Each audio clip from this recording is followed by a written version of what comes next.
नमस्कार दोस्तों, मैं हूँ आरती प्रजापति यूट्यूब चैनल पर आप सभी का हार्दिक स्वागत करती हूँ। दोस्तों, हमारे यहाँ UGC net paper 1 and paper 2 psychology की प्रिपरेशन कराई जा रही है। आज का हमारा जो ये यूनिट है वो हमारा रिसर्च का यूनिट है और वो हम पेपर 1 एंड पेपर 2 दोनों में साथ लेकर चल रहे हैं। ओके, तो ये हमारा आज का ये जो टॉपिक है वो हमारा पेपर 1 एंड पेपर 2 दोनों का है। ओके, ये बात आप याद रखिएगा। ओके, चलिए देख रहे थे हम दोस्तों। आज हम देखने वाले हैं मेजरमेंट ऑफ स्केल। तो जो मापन के जो स्केल होते हैं, मापन के जो स्तर होते हैं, उसके बारे में आज हम देखने वाले। ओके, या आप मेजरमेंट ऑफ स्केल भी बोल सकते हो, लेवल्स ऑफ मेजरमेंट भी बोल सकते हो। ओके, यानी कि मापन के स्तर क्या है, मापन के स्तर। ओके, तो आज हम उसके बारे में देखने वाले हैं। चलिए देखते हैं क्या है मापन के स्तर में। सबसे पहले वीडियो को लाइक कर दीजिए, अपने दोस्तों के साथ शेयर कर दीजिए और इस चैनल को पहले सब्सक्राइब कर लीजिए। ओके, क्योंकि मैं भी बहुत सारी मेहनत कर रही हूँ, है ना, तो आप इतना तो मेरे लिए कर ही सकते हो। चलिए अब देखते हैं मापन के जो स्तर हैं वो 4 स्तर है। कितने हैं? 4 हैं। तो मापन के 4 स्तर हैं, आपको याद रखने हैं। यहाँ से भी यूजीसी से पेपर 1 में भी क्वेश्चन आते हैं और पेपर 2 में भी आते हैं। ओके, चलिए कौन कौन से स्तर है उसे हम समझने की कोशिश करते हैं। सबसे पहले मैं ये आपको लाइन बना लेती हूँ। ओके, आपको यहाँ नीचे के लेवल से चलना है, ऊपर के लेवल तक जाना है। ओके, देखिए यहाँ पर जो नीचे वाला लेवल है उसे हम कहते हैं नामित स्तर। क्या कहते हैं?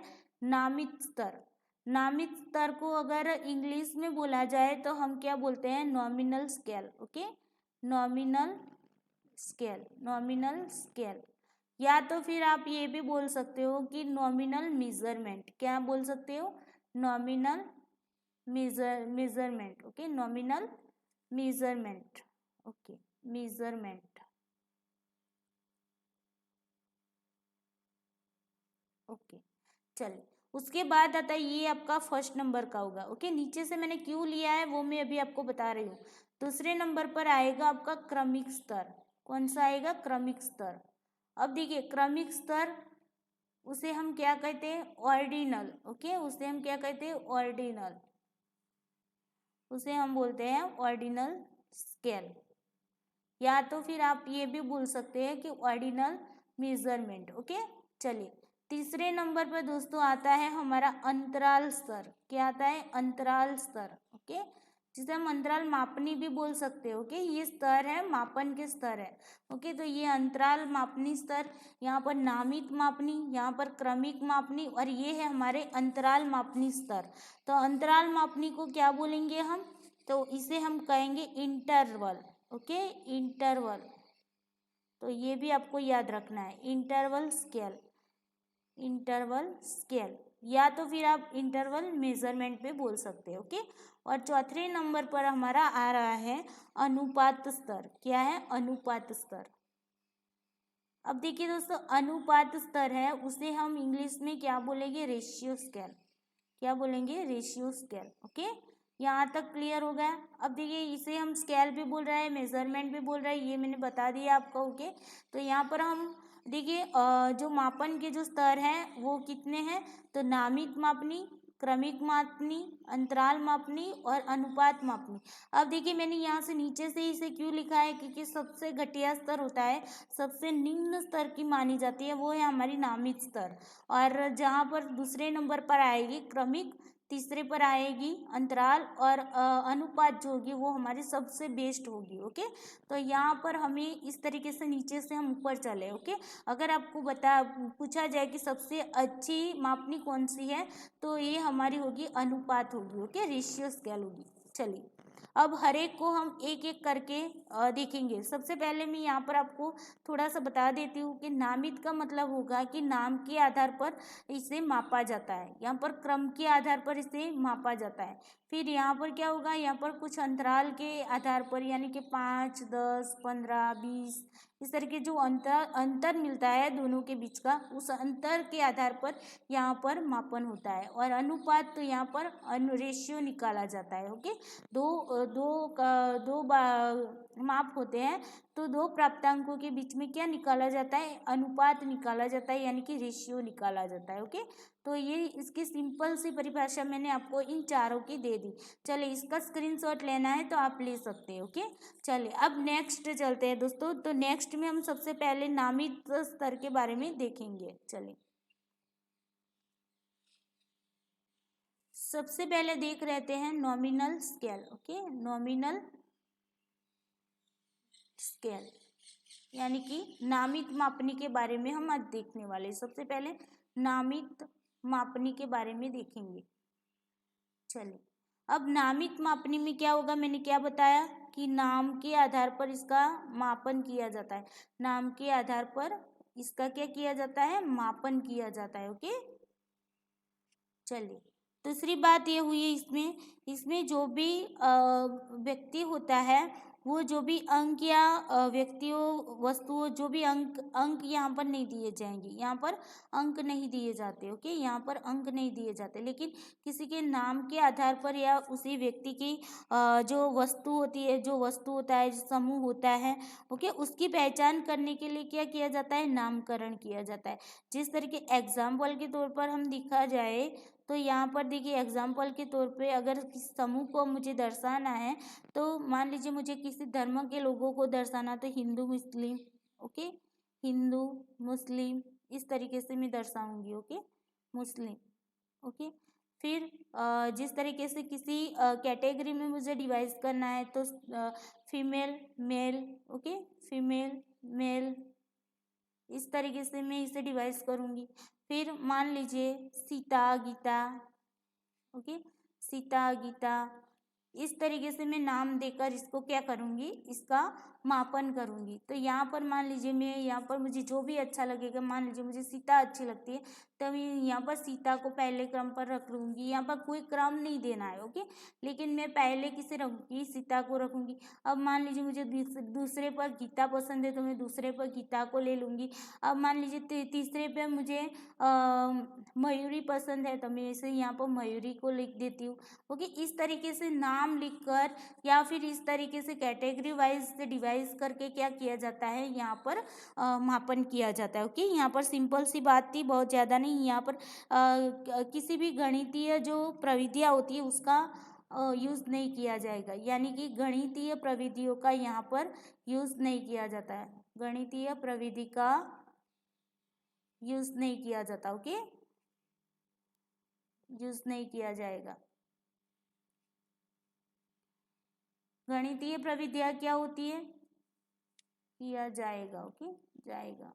गणितीय प्रविधियाँ क्या होती है, जो प्लस करते हैं, माइनस करते हैं, फिर भाग करते हैं, है ना, फिर गुना करते हैं। तो ऐसी कोई भी गणितीय क्रियाएं यहाँ पर नहीं होगी। क्यों नहीं होगी, मान लीजिए ये सीता है, अगर सीता को मैं 2 मार्क्स ज़्यादा दे दूँगी तो क्या गीता बन जाएगी वो, तो बिल्कुल भी नहीं बनेगी। या फिर मान लीजिए गीता को मैं 2 माइनस मार्क्स कर दूंगी, तो क्या वो सीता बन जाएगी, बिल्कुल भी नहीं बन जाएगी। यानी कि कहने का मतलब यहाँ पर यह है कि गणितीय कोई भी क्रिया यहाँ पर नहीं होगी, इसलिए इसे घटिया स्तर माना जाता है। मापनी का घटिया स्तर, ओके, घटिया स्तर माना जाता है। वो निम्न स्तर की यहाँ पर ये जो मापनी होती है उसे निम्न स्तर की इसलिए माना जाता है, इसीलिए मैंने नीचे से स्टार्ट किया था। ओके, तो नीचे से स्टार्ट करने का मतलब ही यही था कि ये निम्न स्तर की थी, इसलिए मैंने यहीं से नीचे से लिखा ताकि आपको अच्छे से याद रह जाए। ओके, चलिए, ये हो गया आपका नॉमिनल स्केल। अब आते हैं नेक्स्ट की बात करते हैं।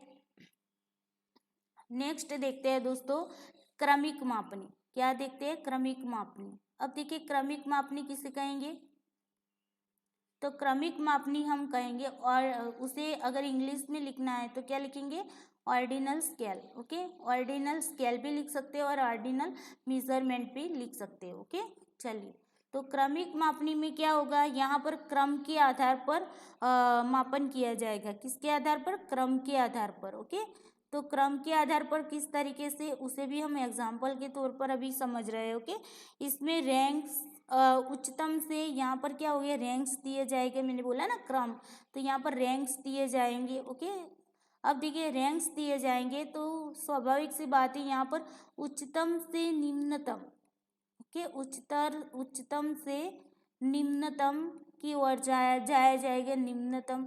ओके, और निम्नतम से या तो फिर आप निम्नतम से किसकी ओर जाएंगे, उच्चतम की ओर जाएंगे, है ना, उच्चतम की ओर जाएंगे। किस तरीके से, एग्जाम्पल के मान लीजिए यहाँ पर ये सीता है, ओके, ये गीता है, ये मयूरी है, ये पूजा है, ये राज है, ये पंकज है। अब देखिए इन लोगों के सारे के प्राप्तांक में यहाँ पर लिख देती हूँ अभी। ओके, अभी फिलहाल ये समझिए कि किस तरीके से ये क्रमिक मापनी होती है। तो मान लीजिए सीता को मिले हैं 58 मार्क्स, गीता को मिले 44 मार्क्स, मयूरी के मिले हैं 78 मार्क्स, पूजा को मिले हैं 90 मार्क्स, राज को मिले हैं 95 मार्क्स, पंकज को मिले हैं 80 मार्क्स। अब देखिए यहाँ पर मैं क्या करूँगी, ये इन लोगों के प्राप्तांक है, क्या है, प्राप्तांक है। ओके, तो इन प्राप्तांकों के आधार पर मैं क्या करूँगी, उनको नंबर दे दूँगी। यानी कि देखिए यहाँ पर आपको हाईएस्ट किसके दिख रहा है, तो यहाँ पर हाईएस्ट है राज के, तो यहाँ पर मैं फर्स्ट नंबर पर किसको रखूँगी, राज को रखूँगी। फिर बात आ जाती है सेकंड नंबर की, तो सेकंड नंबर पे किसका आता है, तो यहाँ पर सेकंड नंबर पूजा का आता है, तो मैं यहाँ पर लिख दूंगी सेकंड नंबर पर पूजा लिख दूंगी। फिर थर्ड नंबर पे किसका नंबर आता है, तो थर्ड नंबर पे आता है पंकज का, तो मैंने यहाँ पर थर्ड नंबर पर ले लिया पंकज। ओके, उसके बाद फोर्थ नंबर पर किसका नंबर आएगा दोस्तों, तो फोर्थ में आएगी मयूरी, तो मैंने यहाँ पर फोर्थ में ले लिया मयूरी। ओके, उसके बाद देखिए फिफ्थ नंबर आता है, तो फिफ्थ नंबर में कौन है, सीता है, तो मैंने यहाँ पर फिफ्थ नंबर में लिख दिया सीता। ओके, अब देखिए सिक्स्थ नंबर पर कौन आता है, गीता आता है, गीता आती है सॉरी, तो सिक्स्थ नंबर पर मैंने ले लिया गीता को।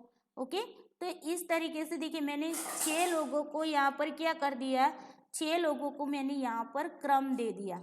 किसके आधार पर, उनके प्राप्तांक के आधार पर इसे मैंने क्रम दे दिया। ओके, ये क्रम मापनी हो गई।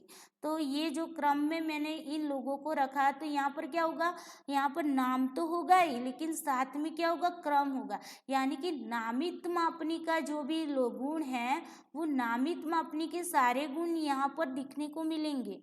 यहाँ पर नामित मापनी के सारे गुण आपको दिखने को, नामित मापनी के सारे गुण आपको यहाँ पर दिखने को मिलेंगे। ओके, प्लस उसके अलावा यहाँ पर आपको क्रम भी दिखने को मिलेगा। ओके, तो ये हो गया हमारा क्रमिक मापनी। ओके, यहाँ पर आपको पता चल गया। अब देखिए यहाँ पर क्या होता है, क्रमिक मापनी का जो आंकड़े होते हैं, जो आंकड़े होते हैं ना, उसका विश्लेषण किया जाता है। तो उसका विश्लेषण किसके आधार पर किया जाता है, उसे भी बता देती हूँ आपको। यहाँ पर ये पेपर 2 वालों के लिए इम्पोर्टेंट होगा। तो यहाँ पर जो क्रमिक मापनी है उसका विश्लेषण करने के लिए क्या किया जाएगा, मीडियन। ओके, मीडियन, फिर परसेंटेज। ओके, परसेंटेज, फिर rank difference. Okay, rank difference, फिर correlation. Okay, correlation, rank difference, correlation. Okay, तो ये सारे यहाँ पर आपको इसके आधार पर आप उसके आंकड़ों का क्या कर सकते हैं, विश्लेषण कर सकते हैं। ओके, तो यहाँ पर क्रमिक मापन से जो प्राप्त आंकड़े होते हैं उसका विश्लेषण करने के लिए आप median, percentage, rank difference, correlation का उपयोग कर सकते हैं। ओके, चलिए उसके बाद देखते हैं कि यहाँ पर एक इसका दोष है, ये उसका दोष क्या है। तो देखिए दोस्तों यहाँ पर राज के कितने मार्क्स हैं, तो राज के हैं 95। ओके, और पूजा के कितने हैं, तो 90। तो इन दोनों का डिफरेंट कितना रहता है, 5 का रहता है। ओके, उसके बाद देखिए पूजा और पंकज के जो मार्क्स है उसमें डिफरेंट कितना रहता है, 10 का रहता है। अब देखिए पंकज और मयूरी के जो भी प्राप्तांक है उसमें डिफरेंट कितना रहता है, 2 का रहता है। अब मयूरी और सीता के प्राप्तांक है उसमें डिफरेंस कितना रहता है, तो यहाँ पर डिफरेंस रहेगा 20 का। और फिर सीता और गीता के बीच का जो डिफरेंस होगा वो हमारा कितना बन रहा है, 14 बन रहा है। ओके, तो यहाँ पर माना जाए कि सभी के बीच के जो डिफरेंस निकल रहे हैं वो डिफरेंस समान नहीं है। ओके, डिफरेंस कैसे है, अलग अलग है। मान लीजिए यहाँ पर 5 डिफरेंस है, यहाँ आपको 10 देखने को मिला, यहाँ पर 2 देखने को मिला, यहाँ 20 देखने को मिला, यहाँ पर 14 देखने को मिला। फिर भी यहाँ पर रैंक पे जब आएंगे तब आपको रैंक तो एक ही जैसे दिखने को मिलेगा ना। ये 1 नंबर, 2 नंबर, 3 नंबर, 4 नंबर, इसके बीच तो इसका सिर्फ एक एक का ही डिफरेंस रहता है ना। क्रम में एक एक क्रम का ही डिफरेंस रहता है, लेकिन वैसे वास्तव में अगर देखा जाए तो इनके मार्क्स जो है, उनके जो प्राप्तांक है, उसमें तो बहुत ज़्यादा डिफरेंस है ना। फिर भी यहाँ पर वो डिफरेंस हमें दिखने को नहीं मिलता है, ये उसकी क्या है, कमी है। ओके, क्रमिक मापनी की। तो यहाँ पर आपको क्लियर हो गया, फिर से बता दे रही हूँ। क्रम के आधार पर यहाँ पर क्या किया जाता है, मापन किया जाता है, यानी कि जो प्राप्तांक मिलते हैं उन प्राप्तांकों को क्या किया जाता है, क्रम के आधार पर यहाँ पर रखा जाता है। ओके, और नॉमिनल स्केल के सारे गुण यहाँ पर आपको दिखने को मिलेंगे। ओके, चलिए यहाँ पर आपको मीडियन, परसेंटेज, रैंक डिफरेंस, को रिलेशन, ये सारी बातें आपको यहाँ पर इसके आधार पर आप इसके जो क्रमिक मापनी के जो प्राप्त आंकड़े हैं इसका क्या कर सकेंगे, आप विश्लेषण कर पाओगे। ओके, चलिए नेक्स्ट चलते हैं। नेक्स्ट देखते हैं दोस्तों, उसके बाद हम देखने वाले हैं अंतराल मापन के बारे में। ओके, अंतराल मापनी के बारे में। चलिए, अंतराल मापनी, जिसे हम क्या कहेंगे, अंतराल मापनी को इंटरवल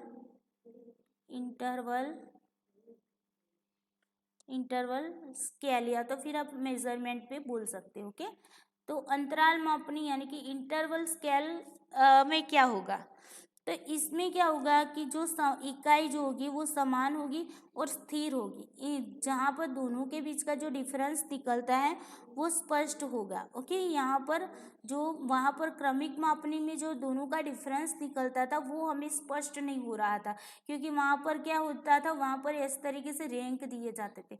लेकिन यहाँ पर जो दोनों के बीच का जो भी डिफरेंस निकलेगा वो कैसे होगा, स्पष्ट होगा। ओके, तो देखिए इस तरीके से यहाँ पर समझा जा सकता है।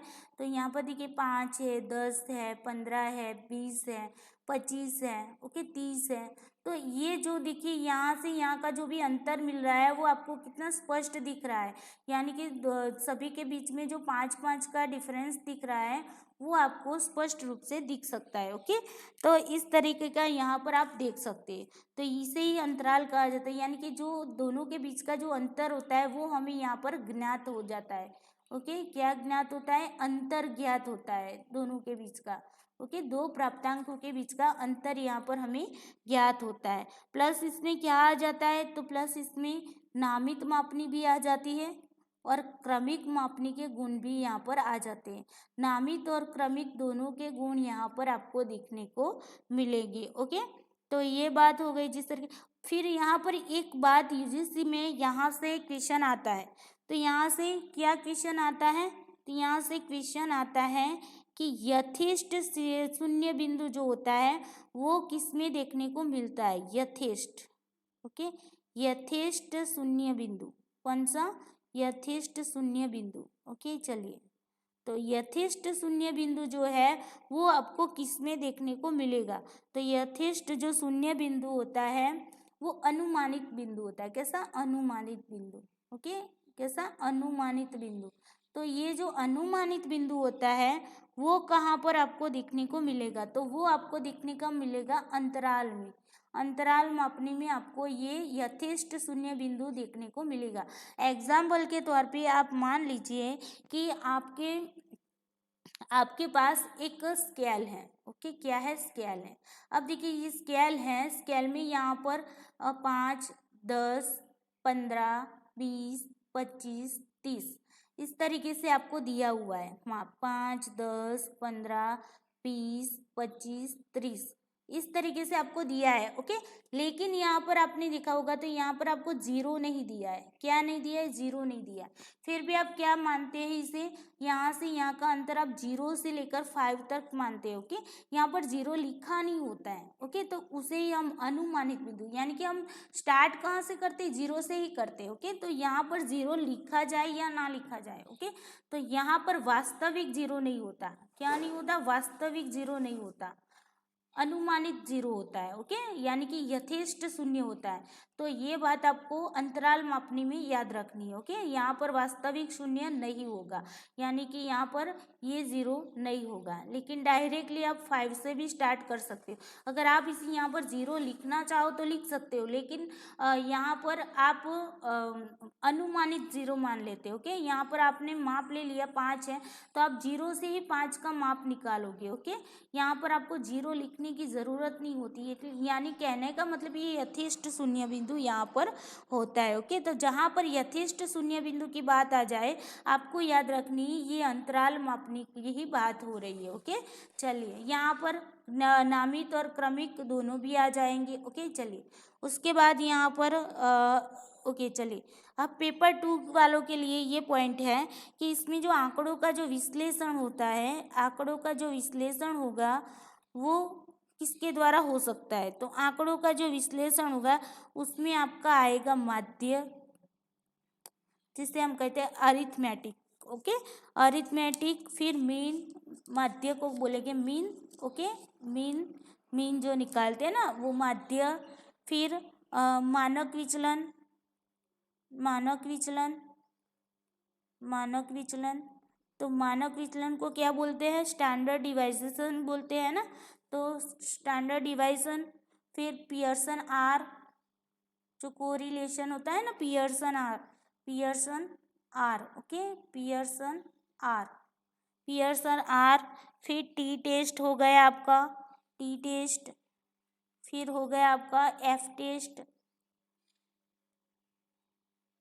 F test. Okay, T test, F test, ये सारे जो देखिए correlation, Pearson R correlation, T test, F test, आपका मीन हो गया, फिर आपका मानक विचलन यानी कि स्टैंडर्ड डिवाइजेशन हो गया। तो ये standard deviation, mean, Pearson r, t test, F test, ये सारे के आधार पर यहाँ पर आंकड़ों का विश्लेषण किया जाता है अंतराल मापनी में। तो ये आपको याद रखना है। ओके, चलिए अंतराल मापनी क्लियर हो गई। यहाँ पर अंतरों के आधार पर मापन किया जाता है। यहाँ पर आपको अंतराल अंतर ज्ञात होता है दो प्राप्तांकों के बीच का।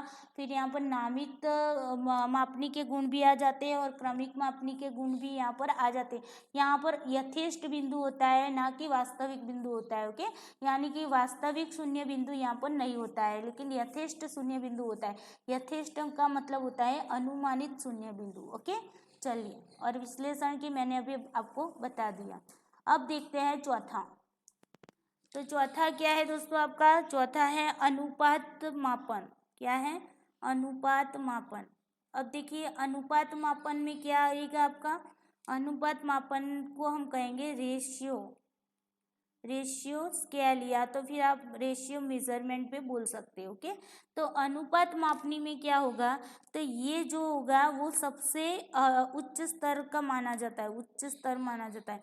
ये जो है मापन का उच्च स्तर माना जाता है। ओके, इसीलिए मैंने उसे सबसे पहले रखा था। ओके, उच्च स्तर, ये मापन का उच्च स्तर माना जाता है, उच्च स्तर मापन का माना जाता है। ओके, ओके, उसके बाद इसमें नामिक, यहाँ पर नामिक, क्रमिक। ओके, क्रमिक, और फिर आपके आ गए अंतराल। ओके, अंतराल, अंतराल। नामिक, नामिक बोलो तो भी चलेगा, क बोलोगे, त बोलोगे तो भी चलेगा। चलिए, नामिक, क्रमिक, अंतराल, ये तीनों के गुण यहाँ पर आपको सम्मिलित हुए दिखेंगे। ओके, चलिए उसके बाद देखते हैं कि वास्तविक शून्य बिंदु यहाँ पर होगा। यहाँ पर क्या होगा? वास्तविक शून्य बिंदु आपको दिखने को मिलेगा। यहाँ पर वास्तविक शून्य बिंदु आपको देखने को मिलेगा, बिंदु। ओके, वास्तविक शून्य बिंदु, जिसे हम क्या कहते हैं? True zero, true zero. True zero point कहाँ पर दिखने को मिलता है, ये भी यूजीसी में क्वेश्चन पूछा गया है। तो वास्तविक शून्य बिंदु हमें देखने को मिलेगा अनुपात मापन यानी कि रेशियो में देखने को मिलेगा। ओके, और किसी भी दो संख्याओं का जब अनुपात मापन की इकाई से स्वतंत्र होता है। अब देखिए, दो संख्याओं का जो भी अनुपात होगा वो जो मापन की जो भी इकाई होगी उससे क्या होगा, स्वतंत्र होगा। ओके, क्या होगा, स्वतंत्र होगा। ओके, चलिए, तो यहाँ पर सही सही ढंग से बराबर कर तुलना की जाती है।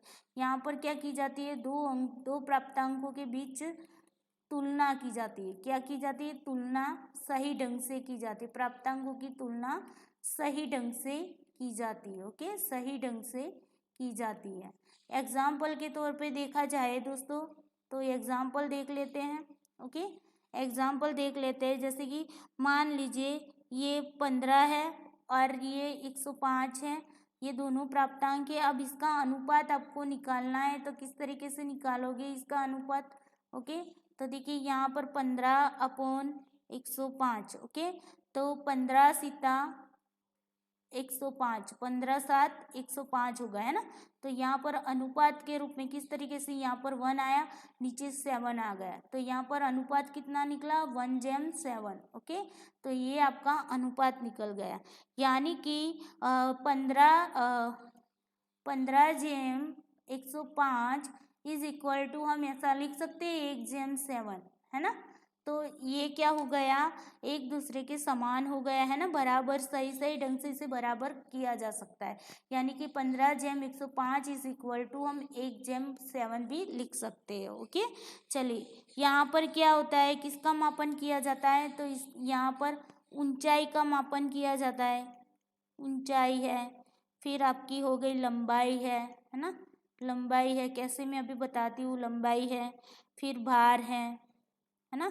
तो यहाँ पर देखिए, आप अपना वजन करते हो तो वहाँ पर 0 से स्टार्ट होता है वजन, है ना। तो वहाँ पर आपको ये मान लीजिए वजन कांटा है ना। तो यहाँ पर क्या होगा, यहाँ पर आपको 0 लिखा दिखेगा। फिर यहाँ पर जो भी किलोग्राम्स पर होगा तो वो आपको देखने को मिलेगा इस तरीके से, 10 20 30 kilo, 40 kilo, 50 kilo, 60 kilo, 17 kilo. Okay, इस तरीके से दिखने को मिलेगा, है ना। तो ये आपका 0 से यहाँ से स्टार्ट होता है वजन। ओके, ऊंचाई में भी यही होगा, ऊंचाई में भी इस तरीके से होगा, आपको 0 से लेकर आपकी ऊंचाई 1 फीट, 2 फीट, 3 फीट, 4 फीट, है ना। तो ये आपकी क्या हो गई, ऊंचाई भी यहाँ पर 0 से स्टार्ट होती है। ओके, चलिए, ये आपका वास्तविक, यहाँ पर क्या होगा, वास्तविक 0 बिंदु, शून्य बिंदु जो है यहाँ से स्टार्ट होता है। ओके, तो आपको ये वास्तविक शून्य बिंदु वाला आपको याद रखना है, जिससे में इसके रिलेटेड क्वेश्चन पूछा गया है। वास्तविक शून्य बिंदु किस में दिखेगा, आपको अनुपात में दिखेगा। और अंतराल में कौन सा दिखने को मिलेगा, यथेष्ट शून्य बिंदु आपको देखने को मिलेगा। ओके, यहाँ पर गणितीय सारी प्रोसेस होगी, गणितीय सारी प्रोसेस यहाँ पर आपको देखने को मिलेगी, यानी कि यहाँ पर सारी गणितीय प्रविधियों का उपयोग किया जाता है। ओके, तो गणितीय प्रविधियों का गणितीय प्रविधियों का उपयोग आपको कहाँ पर देखने को मिलेगा, तो यहाँ पर अनुपात मापनी में देखने को मिलेगा। ओके, तो दोस्तों यहाँ तक क्लियर हो गया। मैंने सबसे पहले आपको नामित के बारे में बताया। नामित में मैंने क्या बताया आपको, कि वहाँ पर नाम के आधार पर क्या किया जाता है, मापन किया जाता है। उसके बाद क्रमिक बताया, क्रमिक में क्रम के आधार पर, प्राप्तांकों के आधार पर क्रम दिए जाते हैं। फिर मैंने आपको बताया अंतराल, तो अंतराल में क्या होगा, प्राप्तांकों के बीच का जो अंतराल होता है उसके आधार पर बताया जाता है, प्राप्तांकों के बीच के अंतर के आधार पर। यहाँ पर आपको यथेष्ट शून्य बिंदु जो देखने को मिलेगा, यथेष्ट शून्य बिंदु आपको देखने को मिलेगा। ओके, और लास्ट में आता है आपका अनुपात। अनुपात में मैंने आपको क्या बताया, अनुपात में रेशियो निकाला जाता है, यानी कि दोनों को बराबर किया जाता है, तुलना की जाती है। ओके, तुलना की जाती है, बराबर किया जाता है। ओके, और यहाँ पर आपको क्या देखने को मिलेगा, वास्तविक शून्य बिंदु देखने को मिलेगा, वास्तविक शून्य बिंदु देखने को मिलेगा। और गणितीय सभी प्रविधियाँ यहाँ पर यूज की जाएगी आपकी अनुपात में। ओके, आई होप आपको अच्छे से समझ में आ गए होगी चारों की चारों मापनी। ओके, इसके related question question UGC net में पूछे गए हैं, जो मैंने आपको बता दिए कि किस तरीके के क्वेश्चन पूछे गए। एक तो यथेष्ट बिंदु वाला पूछा गया है, वास्तविक शून्य के बारे में भी पूछा गया है, फिर यहाँ पर इस तरीके से जोड़ दिए होंगे, उसे जोड़ मिलाने होंगे आपको, ऐसे भी क्वेश्चन पूछे जाएंगे। ओके, गए हैं सॉरी, ऐसे क्वेश्चन पूछे गए। ओके, तो आई होप आपको वीडियो अच्छा लगा होगा। वीडियो अच्छा लगा है तो लाइक कर दीजिए, अपने दोस्तों को शेयर कर दीजिए और इस चैनल को सब्सक्राइब कर लीजिएगा। ओके, चलिए दोस्तों, आज के लिए इतना ही। Thank you so much.